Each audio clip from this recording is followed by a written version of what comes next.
Hello friends, আসসালামু আলাইকুম। Welcome to medicine and health info channel.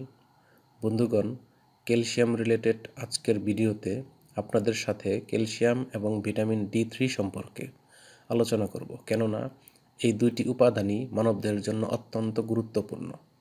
তবে ভিডিওটি শুরু করার আগে আপনাদের প্রতি অনুরোধ, আপনি যদি আমার চ্যানেলে নতুন হয়ে থাকেন তাহলে অবশ্যই নতুন নতুন ভিডিও পেতে চ্যানেলটি সাবস্ক্রাইব করা সহ লাইক, কমেন্টস এবং শেয়ার করতে ভুলবেন না। বন্ধুগণ, বর্তমানে বাজারে বিভিন্ন ধরনের ক্যালসিয়াম ও ভিটামিন ডি সমৃদ্ধ ঔষধ পাওয়া যায়।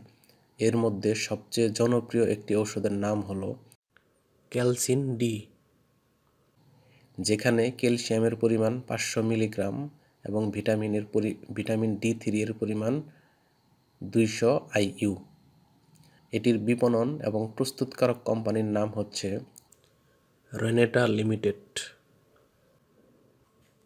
ক্যালসিন ডি এর প্রতি পিস ট্যাবলেটের দাম 8 টাকা।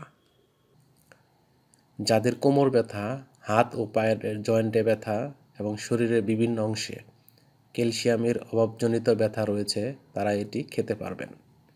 এই ওষুধটির কাজই হলো হাড়ের ক্ষয় রোধ করা, দাঁতের মাড়ি গঠনে সাহায্য করা, মহিলাদের ঋতুস্রাব বন্ধ হওয়ার পরবর্তী সময়ে হাড়ের ক্ষয় রোধ করা, গর্ভবতী ও স্তন্যদানকারী মায়েদের প্রয়োজনীয় ক্যালসিয়ামের যোগানে সাহায্য করা, বাচ্চাদের রিকেটস রোগ হলে এবং মানবদেহে ক্যালসিয়াম ও ভিটামিন এর অভাব বা ঘাটতি রয়েছে এমন রোগীদের জন্য এটি অত্যন্ত কার্যকরী ও গুরুত্বপূর্ণ ভূমিকা পালন করে থাকে।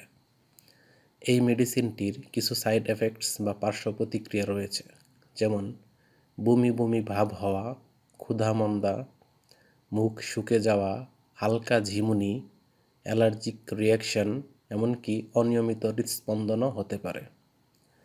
এটি খাওয়ার নিয়ম হলো সকালে ও রাতে একটি করে ট্যাবলেট দিনে 2 বার সেবন করা যেতে পারে।